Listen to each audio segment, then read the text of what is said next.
everybody, and welcome back to another episode of Future Contracts. Today, I have a very special guest with me, Marcia Narine Weldon. Marcia, it's an absolute pleasure to have you here. It's a pleasure to be here. Thanks so much. Marcia, you've had a really unusual mix of experiences. So, big law, corporate compliance, ethics oversight, and now you're in legal education. What is the moment in your journey that made you change the way you see the legal profession? No, I went to law school and I wanted to come out and do public interest and save the world and help the poor and the indigent. And then I came out between college and law school with about 200 and something thousand debt. And I realized I'm not the poor and the indigent, but I really was not necessarily in a position. So I actually went to big law. But when I went to big law, I still had that pro bono bug in me. And my law firm that I went to, Cleary Gottlieb, did a lot of pro bono impact litigation. And I was able to see the power of the law to help people who don't have any power. Now, the law can also hurt people who don't have any power. I think so. Doing that kind of impact litigation, and even now when I work in areas of business and human rights and other areas, the huge gap with access to justice is significant. And I teach law students who their big goal, and I don't necessarily promote this, is to go into big law or to go to the most prestigious place. Partly because they also have debt, but partly because law schools gear people toward that. Unless you come in saying, I want to work in social justice or something like that, we geared people toward going a certain direction. And the ironic thing is that the happiest lawyers I know make the least amount of money. They're in public interest. They work for the government. They do things that align with their spirit. And I see so many of my graduates and so many of my legal peers that aren't happy because they're not doing what they really want to do. And the practice of law has become, more drudgery and more work than they expected. And hopefully that's going to change. But they're not doing the interesting strategic thinking they thought they were going to be doing when they sat in law school and pondered big problems. So I think the long answer to that, short answer to that long question answer was that I think we need to focus more on kind of what aligns with us and how we can use law to help.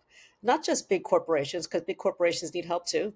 I used to work for big corporations and they need help too. But how can we spread our legal knowledge in a way that will help people who really need it as well? Yeah, I'm just going to pick up on something that you mentioned there around change. When people say that the legal system is slow to change, do you agree, or do you think we're asking it to change in wrong ways? Well, the legal system is slow to change because the legal system tends to react, right? We regulate after a scandal, in large part because lawyers aren't taught to think in certain ways. They're not taught, they think about loopholes from a legal perspective, but not in terms of how people behave, right? So we like to focus on doing things after the fact. This is a problem. Let's make a rule about it. Let's make a policy about it. Let's make a law about it. So we're focusing on the outputs and not enough on the inputs about why are we making these changes, what needs to change, and what's the role of the legal system in it.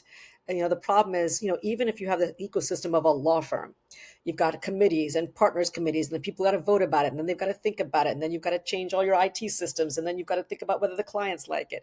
So sometimes some systems, whether it's the legal system macro or law firms or other institutions at a micro level, there's too many layers and too much bureaucracy so that people can't make the decisions to change quickly, even if they wanted to. Yeah, I recorded a podcast very recently with a legal designer who came at the same problem that you've just outlined in a different way, but I've never actually thought of it in the way that you've just articulated it.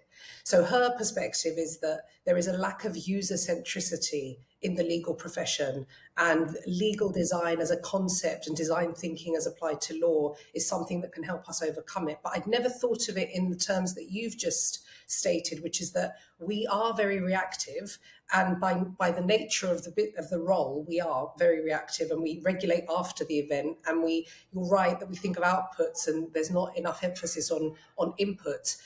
Do you think that will ever change? I know you've just mentioned the complexity of kind of the layered system in the legal ecosystem, but is there a way to change that? Are we going to see some sort of impetus with AI that's going to force us out of that comfort zone?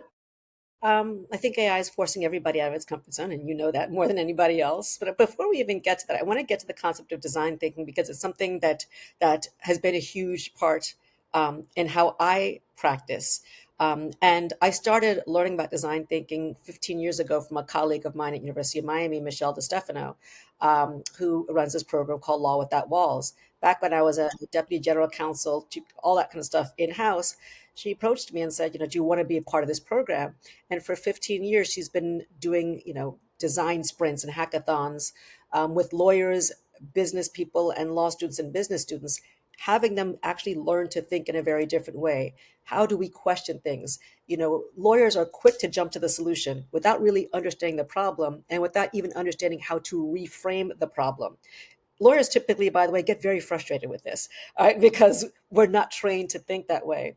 On the other hand, I also teach a course in the engineering school in ethics and technology in a new program that's innovation, technology, and design. Michelle and I actually co-taught a design thinking class with them. The first year they have to do design thinking, and they do design challenges every semester. So when it's time for me to teach the sophomores about ethics like technology and AI, etc., they're already asking questions in a very different way. They also get a cross-functional education. These engineering students are taught by people from the business school, the med school, the undergrad, the law school. So the way they are conceptualizing problems is very different. Whereas lawyers, we tend to get taught by the law professors, some who've been practicing maybe 2 or 3 years before they went in to teach, which is now the ideal model, which is itself a tragedy in the United States. I'll just leave it at that. But often professors are teaching the same way they've been teaching for 20 years. We've got the Socratic method. We don't really get people to think about risks outside of legal risks. And all of these are areas where I think thinking differently, whether it's through design thinking, whether it's thinking more cross-functionally out of the silos, which of course exists in in-house departments and law firms as well. Our ecosystem and how we think about it needs to change because we're so used to being the experts, and we're not used to thinking there might be another way to approach this problem because it's Yeah. worked for us for all this time. It's not going to keep working though. Yeah, I agree. And you run a transactional skills program that doesn't just teach contracts, you also teach context and judgment and real world complexity. And I think that you do strive to give your students this cross functional exposure. What does legal education, in your view, need more of right now? Well, we need less of memorization Yes. and rote memorization, and we need more of thinking again differently, right? So what we're trying to focus on in our transactional skills program is the same thing that lawyers learning anything: business risks, the language of business, um, financial risks, geopolitical issues, right? We'll learn about things in constitutional law or other kinds of things, but how do those geopolitical risks come into play when you're designing a contract, right? How might your force majeure clause look a little bit different? And if we're just thinking about, people in transactional law, you cut and paste. Nobody's starting from scratch, obviously, right? You use good precedents. But how are we thinking about what we've just cut and pasted? So from the law school perspective, the reason lawyers aren't coming out, quote, practice ready, which in many schools, by the way, is a bad word because they think we're not a trade school, we're not a vocational school. On the other hand, you've got law firms saying law students are coming out without knowing how to do anything, nothing practical. They can do legal research. Why do we need them? And I, by the way, when I was in house for many years, I did not pay for the work of first year associates. That was years ago. That was before AI. I would definitely not pay for the work of a first year associate now. So when I'm teaching the students, I pretty much say, I wouldn't pay for you. So what I have to do is teach you how to be valuable in an era where there is an algorithm who can do what you do better. But can you now know what the algorithm missed? And if you don't have the underlying, and I think about this for junior lawyers and law firms and in-house as well, if you don't have the underlying understanding of why these things are, what could go wrong, right? United States students go often straight from college to law school. They haven't had any real work experience. They haven't seen what happens when there's scope creep in the contract, when people ignore the contract altogether. So how do you think about that risk? They haven't thought about, all right, if there's a tariff, how might that affect something that's in here? Um, I have a student that works for a company that used a lot of influencers, right? And when TikTok was going to be banned, their contracts had foreseen these kinds of issues, in large part because she took the class. That's what we need more of how do we get out of the classroom and think of the real world implications of everything we're doing so that that is second nature, not an afterthought. Yeah, when I came out of university, I felt that I knew nothing. Like all the training that I'd had was sort of not, I'm not going to say useless, but I wasn't able to add value with the knowledge that I had. I felt like I had to have a completely new education when I'd got into the business world, when I got into the law firm, and then when I'd moved in-house, I had to, even from law firm to in-house, it was a complete re-education. So yeah, I think that there is sort of a tendency to continue to train our students in the way that we trained them 20 years ago. And now with the evolution of technology, but also the expectation from businesses, clients, colleagues, etc., how are students gonna be able to add value? What is it that you teach them other than understanding the business context? How do you get them to partner with tools and with Well, I think they have to learn, you talked about teaching judgment. It's hard to teach judgment, by the way. You know what I mean? Because you have to learn, you get judgment by learning from your mistakes. Mhm. And right now, we have a lot of students that have grown up without ever really having to look at mistakes in that way.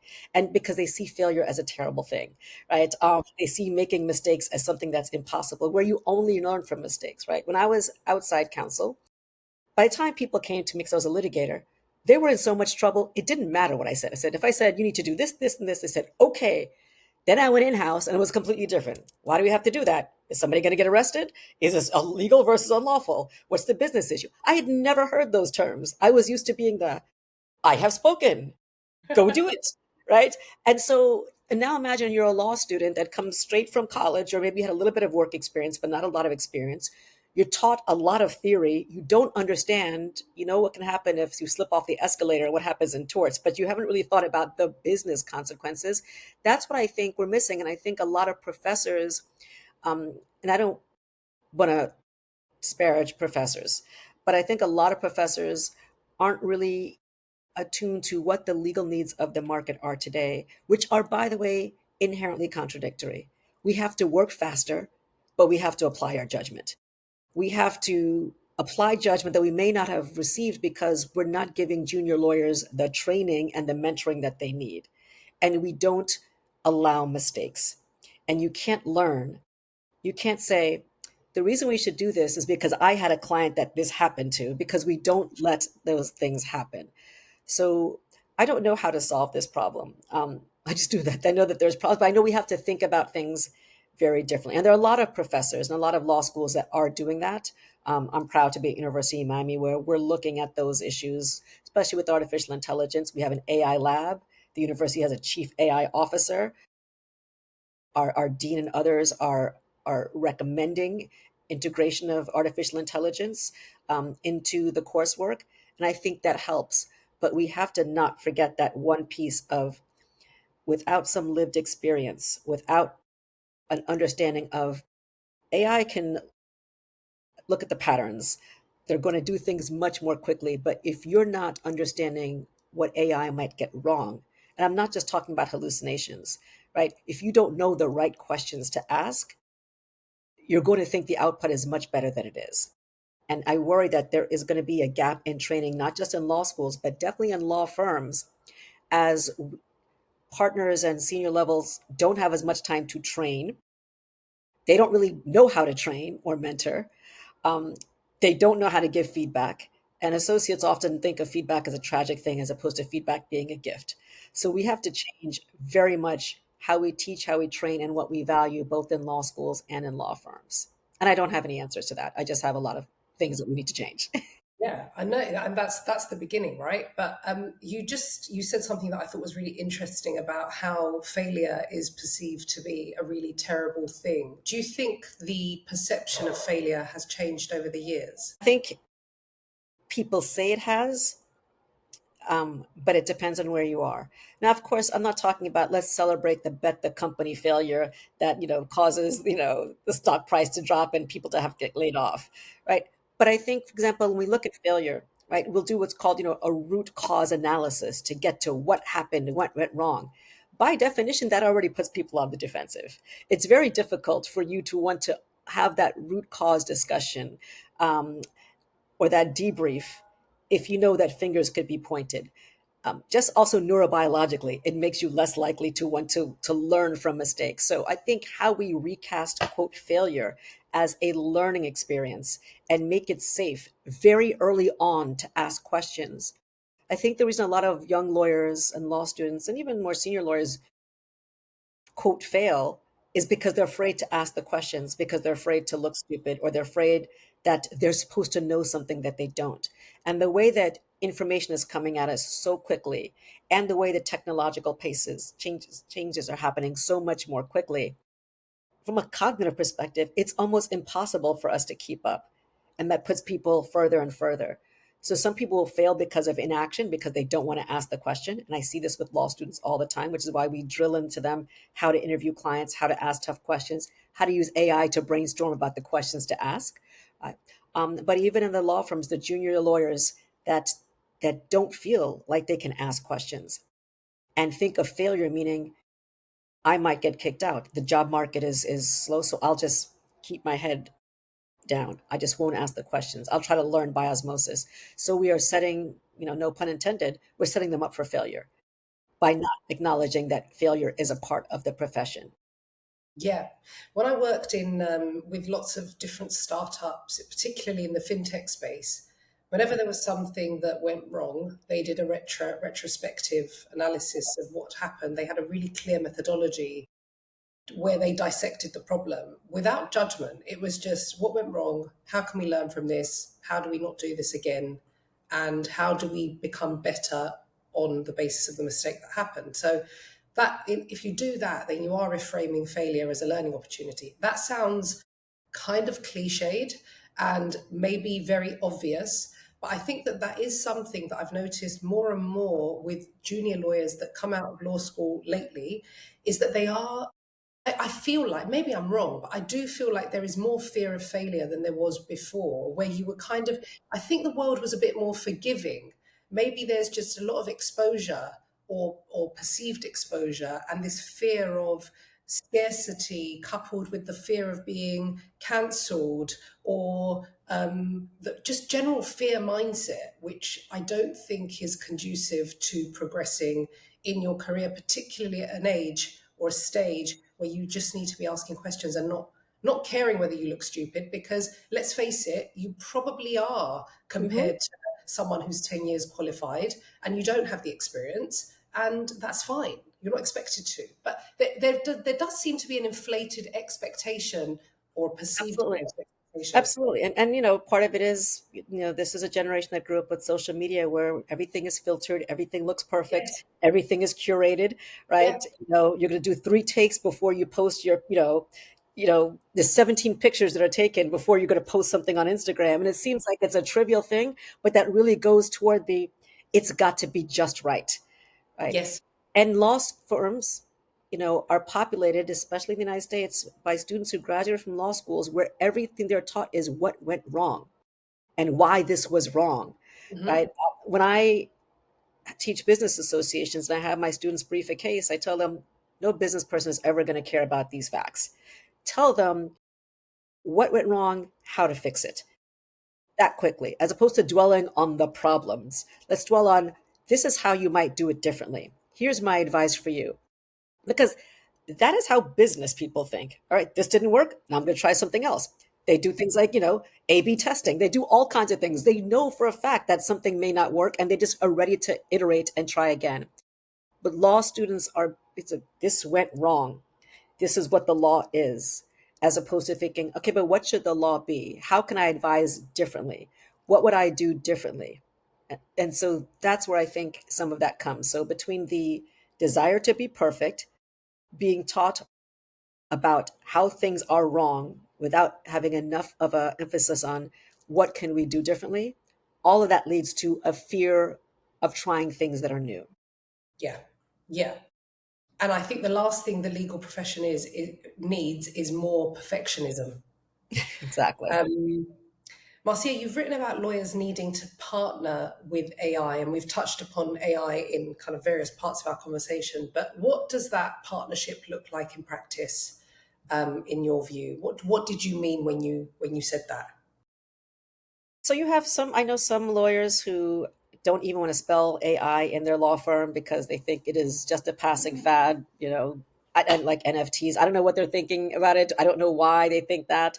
And I've spoken to people who are in-house lawyers at major corporations that you would know that there's some AI governance thing over here, there's some policy over here, but they're not involved. And, we'll see what happens. We'll see how it shakes out. And as you know, being in the field, things are changing daily. So when I think about partnering with AI, part of it means getting yourself educated on what it can and cannot do, and specifically how it can and cannot help your clients, and how you can use it like a junior associate. This is a huge existential issue that I deal with because I teach junior associates, people who are going to be junior associates, and I look at law firms saying, why would you use a junior associate when you could use artificial intelligence, right? So in the same way that there's certain things that you wouldn't ask a first or second year to do without supervising them, you shouldn't expect AI to do that without supervising it. Not just because of the fear of hallucinations, but because artificial intelligence in some areas has gotten so good that it could look really like a complete answer. And it's really not. And sometimes you'll have to iterate and iterate. I've seen people come to me, for example, with contracts they've done with ChatGPT or something like that. Yeah, you were busy. I didn't want to bother you, so I just did this. And then it takes me 3 hours to fix because it looks really good on the outside. But if you don't have the underlying knowledge, it's not going to work. And I think about this in terms of partnering with AI. If you are a senior person or a mid level person and you've had that experience of knowing this is how this really works in practice, AI can be indispensable. If you're just coming out of law school or you're first or second year and haven't had enough of that richness of experience, um, you're going to over depend on AI. And I think that's where some of the risk lies. Now, most responsible firms are building in their own, large language or small language models. So there's going to be less of a concern there. I look though at those who aren't, that are just kind of, I'll just use, ChatGPT, I'll get an enterprise version of it, or I'll do something that hasn't been trained on legal information and it's more generic. That's where I'm worrying more. Um, so from a partnership perspective, it's using it as a brainstorming tool, using it to think about how can I come up with better deposition questions? How can I, let me look at this clause and say, if you were the buyer, how would you perceive this clause and what's likely going to be the biggest objections? Let's redraft this law given the fact that we're in the pharmaceutical industry. There's ways you can partner and really have fun being a lawyer again. Because when I use AI to help with redrafting contracts, I actually have fun with it because we're partnering and we're thinking. But I think too many lawyers that aren't doing it that way are thinking about, I used the tool, I didn't like the output, it's not ready yet. And because they haven't really learned how to partner with it. Yeah, I agree, and this applies across the board, not just in law. And I Hmm. think that there is a real skill to be learned there around how you can iterate with the tools that you have at your disposal to augment your offering or your skill or your output, because it's not there to just do the job. I mean, in some instances, it will just do the job if it's a basic task. But things that are more complex, like the drafting of a clause or the review of a contract, you do need to apply your own judgment, as you said earlier, and be able to understand also how the tool may have perceived your instruction and almost get into the it's almost using design thinking, Absolutely. but user centricity is now focused on AI. So if you can understand how the AI is understanding your instruction or your prompt, as it's called, you're much more able to iterate and upgrade your prompt to get a better output. And when you start to have that partnership with AI, it really is indispensable. I can't imagine doing my job slash life without AI now. And it is quite scary how quickly Yes. it's penetrated and It's how really scary. dependent I am on it. I speak to it loads. But yeah, it is just incredibly powerful if you know what to do with it.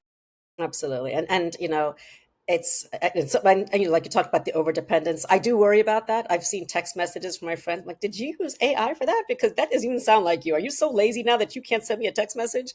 But then I see the stuff and I'm working on things. I'm like, let me just run this through AI, and but that's the question, right? How much of our critical thinking are we outsourcing? That's what I worry about as well. But again, if you're at a certain level, you can recognize it. But I look at these, college students that all they're doing is using, Chat GPT to write all their essays. They're not getting those fundamentals and the basics. And that's the generation that's coming into law school. And that's the concern that I have. Yeah, yes. And I think that there is a risk of kind of overcorrecting with AI to the extent that there is now a lack of that opacity, that vagueness that is life. Because when ChatGPT or any AI tool spits out an answer, it sounds really plausible and it's just so well structured that it's easy to believe. And if you haven't got the context to kind of dig a little bit deeper and look into it, or even if you do have the context but you're tired that day and you're like, oh, that seems good, I'll just put it in. If you're not cautious in that from that perspective, there is a risk that you overcorrect with AI, you remove Yes. the ambiguity, and now you don't even have the opportunity to practice those critical skills. So I think there is a huge role for educators in that space to kind of articulate that and teach Yeah. students how to assess it. And that's another issue, right? In terms of what we need to teach more of, how to be comfortable with ambiguity and the gray spaces. That is very difficult for law students, right? Because this is the law, this is right. And even when I was outside counsel, right? This is the law. When I went in house is when I had to realize that business people live in ambiguity in the gray spaces all the time because that's how you get to the next level, right? You have to be willing to deal with the potential uncertainty because otherwise you're not going to be able to think broadly enough. And that's another area where I think, being comfortable with ambiguity. I mean, there's a difference between vagueness and ambiguity, right? And I think, our students don't necessarily know the difference and are very uncomfortable with both because it's always, what's the right answer? I have to be Yeah, right. yeah. Yeah. When I did law, I actually thought that was what it was going to be like. And I quite liked certainty. And I Hmm. think lots of lawyers become lawyers because they like certainty. They want certainty of a profession that they know is going to have longevity and prospects. So from a macro perspective, they like certainty. And then on the other hand, they like certainty when it comes to the micro level. So this is the law, this is what it says, and this is what you do. When I got into it, I was like, this is so not black and white. This is so read between the lines and try to come up with if this, then that. And then actually, it depends, which is such a classic lawyer phrase. But yeah, I think it takes time for them to get their heads around that. And now with an AI, I think there's just an added layer of complexity there because it might make you feel that now you have got the right answer, but actually, no, you don't.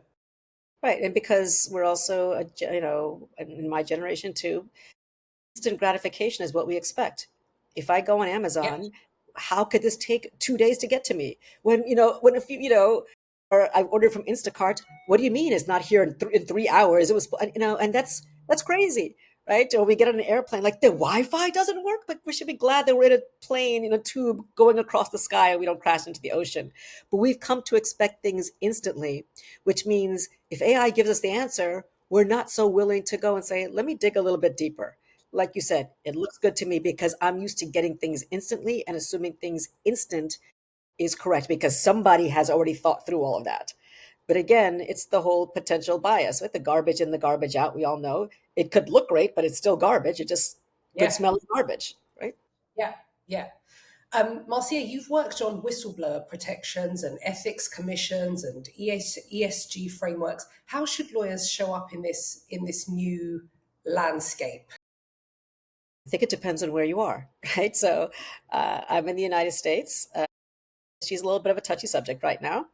But I was in Brazil and they were talking about gender parity and talking about environmental issues and ESG issues. And I just came back from Ghana where corporate governance and the E, the S, and the G were top of mind. It used to be that the U.S. used to be kind of the world's ESG and compliance policeman. That's no longer the case. But if you think about kind of what investors, ESG was for investors, Corporate social responsibility was a different kind of animal. ESG is really supposed to be what the investors say they care about. I don't know that the investors are sure what they care about in terms of how to articulate that. And I think you have a lot of people that are dealing with kind of disclosure fatigue. But let's bring it back to AI. When we think about ESG, it couldn't be more important. From the E perspective, what are the environmental impacts every time we do, a prompt? And I've seen Sam Altman saying, please stop saying good morning, how are you? Because this is just taking up some energy, right? But then on the other hand, building huge data centers, right? What's the impact that that's going to have, right? On the other hand, AI could solve the climate change problem. So we have to think about it in two different ways, right? Now, on the S, the social, what about the huge potential disparities that artificial intelligence could either widen or close? We talked about the access to justice gap. We talked about, the education gap. So, and on the governance, who decides what's right from a legal perspective, from a cultural perspective? AI governance itself is a huge issue that we need to think about. So as we look at ESG, we've got to expand what that means and depoliticize it and focus more on what does this mean, not just for investors, right? Not just a shareholder centric view, but a stakeholder centric view. We used to have a little bit more of that. And I think, at least in the US, we're moving away from that. And I'm seeing a little bit of that as well in the EU in terms of, again, not a lot of harmonization of ESG standards and just kind of disclosure fatigue and what are we doing this for and what is measurably changing now that we're asking for these metrics. Who are we holding accountable? Are investors holding companies accountable when they don't live up to their ESG commitments? Are governments holding people accountable? Are consumers holding companies accountable? Yes, yeah. What kind of ethical blind spots are we not considering maybe when it comes to AI in legal practice? Think that I've started using a term called, so there's privacy by design, ethics by design. I think we have optical ethics by design. We talk about putting a human in the loop. We talk about putting policies out there, but no one's really thinking again about those inputs and thinking about AI usage at every step of the way. Who's getting harmed? Who's being left out of the conversations? When are we thinking about this? Are we thinking about this after, a young teenager, unfortunately, dies by suicide because of an AI bot that's talking to them, versus where are lawyers getting involved? And again, lawyers often get involved toward the very end. The business people have thought about everything. Now they say to the lawyers, all right, paper the deal, write it up, right?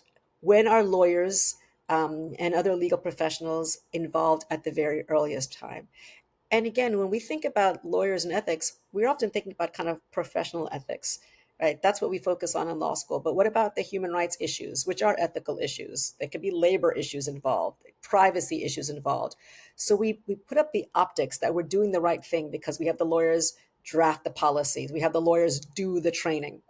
But how is that being audited? How is that being monitored? What are the incentives that are being put in place for either using AI or not using AI, or how we're using it? Who's asking the questions about how the algorithms have been changed and trained? And who's saying we have to stop here, regardless of the potential profit, right? What kind of questions do we ask our clients? If you use this AI tool, which is fantastic, you could cut 90% of your workforce by doing that. Let's go for an AI first policy. Business wise, that might make perfect sense. But what will that mean and it could be legal to do something, but is it ethical? Now, a lot of lawyers say that's not really my job. My job is to tell them XYZ, but there are ethical obligations that we have to at least ask clients, have we thought about this? And Hmm. even that, and the client may say, I never thought about it. Or now that I thought about it, I'm still doing the same thing.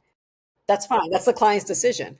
But our job can be to help our clients think about what are the privacy implications, not just because the EU has some rules or, Singapore has some rules, but what does this mean in practice? What kind of human rights issues come in? And then what are the ethical implications of everything we're doing or not doing? Hmm. And there's not a lot of not enough conversation about that. So it's more of a check the box. All right, we've got a human in the loop. We've got it. We're good, and that's really not enough because people don't even really know what that means. Yeah, yeah. It's going to be really interesting to see how things pan out.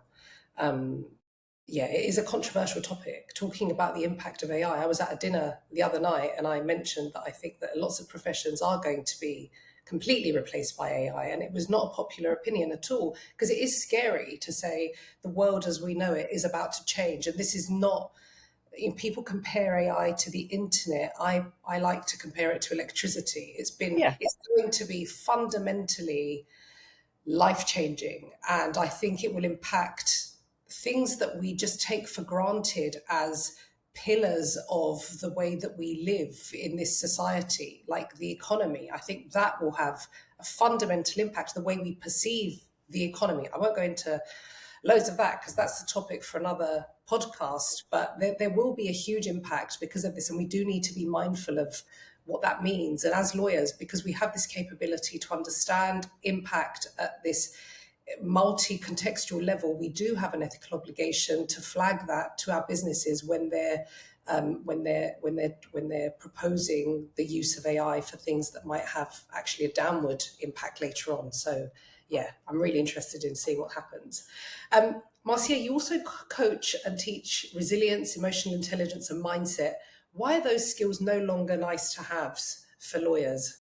So I have said that these, soft skills are the hard skills because remember, most lawyers, we're not unpleasant people, but bedside manner, client development is clearly important, but not necessarily associate or lawyer development, right? Professional development is often in some firms thought of as that's that department over there. But I have seen lawyers that make $400,000 a year and they say, I'm out. I feel dead inside. If I have to wake up another day, I'm not going. That are, and they feel guilty because they'll say things like, if I'm not a lawyer, what am I? Who am I? I said, well, lawyering is what you do. It's not who you are. But we've tied our identity so much to who we spent all this time. We became lawyers because somebody told us when we were 5, you're so smart. You argue so well. You should be a lawyer, which is a terrible reason to become a lawyer, right? Or we only become lawyers because we want to help people. Well, you could be a firefighter. You could be a nursery school teacher. You could be a nurse. There's so many ways. A lot of times we don't even know why we become lawyers, right? And then we go into a profession where we're not able, in many situations, to be creative. We feel like we've got to be perfect. We're afraid to make a mistake. Many people go into it with a tremendous amount of debt, so you can't just leave, right? And there's so many expectations from family and friends. Oh, Electra's a lawyer.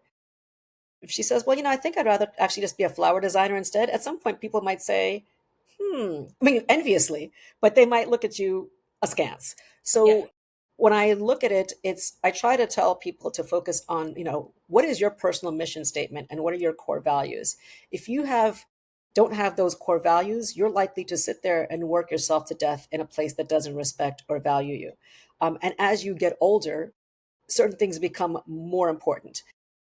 The time, your health becomes more important than the money. It depends on the stage you are. My students that are graduating, like, that sounds nice, but I just need to make the money. And I get that. That's why I went to big law. But I also I specifically, I was fortunate that I had my choice of firms to go to. I picked the firm that had a very strong pro bono commitment. And because that was core to me. That is why for 32 years, I have loved every single job I've ever had. Most people don't have that core of I will be able to walk away from this if I'm not happy. So I tell people to think about emotional regulation. I talked to a junior associate the other day who she can't stand her boss. She wants to stab her in the eye. It's like, go take a boxing class. I want you to sit there and box so that every time you think about stabbing her in the eye, I mean, those were the words she used. She said, I said, then I need you to sit there and think about the boxing class you're going to have later in the day. How do you build the emotional regulation? I wake up every morning and I do some breath work. I wake up every morning and I do some tapping, emotional freedom technique. I do meditation, mindfulness, because I know that later in the day I might be on Zoom for 12 hours, right? And there are days like that. If I don't have something like that, I can't fall back on it. So the same people that, don't just wait till your pickleball game on Saturday for you to feel good, right? Every single day, you have to find something that can help bring you back, whether it can help you breathe. I posted a couple of days ago that I was at a conference and I had a high heart rate notification 17 times. And I was like, oh my God, I'm about to die and have a heart attack. Right. So now I've been back and I've been doing all these things. This morning, I had low heart rate notifications. Right. And then I was meditating. It said, "You've been asleep for 30 minutes." I'm like, "No, I have not been asleep for 30 minutes. I've been meditating." But it's because I have trained myself every day. So when I talk about resilience, right, it means that what's that storehouse you're going to get when something comes up, when the unexpected thing happens, when you have to live in the ambiguity, when it's not perfect and the partner says, "Fix this," with no other explanation, and you think that is a fate worse than death. Because if you don't have those storehouses to draw from, you're going to collapse. You're going to go in your office in a puddle and you're going to cry. And there's nothing wrong with that. Um, but you have to build it up. Yeah, because it's not Especially sustainable. now, especially now in an age where everything is changing, where no one's job is certain, right? When, we've all seen the statistics. And, it's not 3 to 5 years. I think, the students that are graduating now and the next, they're already seeing it. Consultants are seeing it. The medical profession is seeing it. Everyone is seeing the impact of how AI is changing things. Plus, you've got geopolitical certainty. So we've got to sit there and say, okay, how can I be calm in the face of whatever storm comes? How can I build skills that I'm so good that they cannot ignore me, right? How can I be that I'll be that person? When I was in Mhm. house in 2008 and, the financial crisis, that somebody's got to learn this. I'm like, I'll learn privacy. I'll learn this. I'll go talk to the IT people. I'll learn about, tabletop exercises. I'll learn about cyber. I wanted to be I'll be that person because I wanted to say, well, God, if we fire Marcia, we got to have three more people to do her job. That's not a popular way to think right now, but it's the way we need to be thinking, right? How can I add AI to my toolkit? What other skills do I need? How can I think about design thinking? How can I learn about behavioral economics and neuroscience to an extent that it can help me understand human behavior and what motivates people so that I can build incentive systems that make sense? All of these are things that I think about and add to my toolkit so that I can be more valuable. And we have to get lawyers and basically anybody who's listening to think about how they can add value for jobs that are going to go away, to think about jobs that may not even exist yet. So, what are the skills that you need to be able to adapt and pivot in that way? I love everything you've just said. It's so true. I think there is this toxicity around pushing yourself too hard. And there's a conflict that people feel that I think is very unhealthy. It's like, but I want to push hard because I want to succeed and I want to become indispensable. But I'm also told not to push too hard. And I think that in itself is more stressful than pushing Yeah. hard. If Yeah. you want to push hard, push hard. Just know your boundaries and know that you've overdone it now, and now you need a rest and be clear about that. But if you feel that you're ambitious and you want to chase and you want to work really hard, I don't think that that's inherently wrong. I think the narrative around it is skewed, and I think it's actually really problematic. I mentor a student, and he asked me the other day, "Is it okay if I work late?" I was like, "What? Of course it's okay." Well, because I have other colleagues and friends that tell me that I shouldn't be working late. So he feels this conflict, and I think that's not good for someone who is ambitious and wants to push forward. As long as you know your limits, I think it's unhealthy to do the opposite. And that's the key, right? 'Cause what is your core value? If somebody says, I want to be a partner in a major law firm, that has been my live stream. I was like, great. I'm going to, because I coach lawyer, right? I'll help you get there. Let's make sure you understand what the sacrifice will be, that you're comfortable with it, that you have the support of your family. And then again, you've built up the mental, physical, emotional, spiritual resilience to do that. We're going to get you there. But if you say, wow, I didn't realize it was going to be that much work. Let's say, fine, then we'll go someplace else. But you have to kind of know. And I don't judge anybody who does that, And again, the reason I do so much stuff in the morning and I get up and walk and watch the sunrise. So this podcast time kind of messed up my whole morning thing. I'm just kidding. But is because I might work. My mother's been living with me lately because my father passed, right? And so she's like, "Do you ever leave the computer?" Like, I think you talk about wellness all the time. It's like, yeah, I do my wellness for three hours in the morning, and that's how I can be here in flow because I love what I do. I'm like, it's 11 o'clock at night. I didn't even eat dinner yet, and it's not because I'm a workaholic. It's because I'm blessed to love what I do, so that I don't even notice the time. Which many lawyers would say, I've never heard of that concept, right?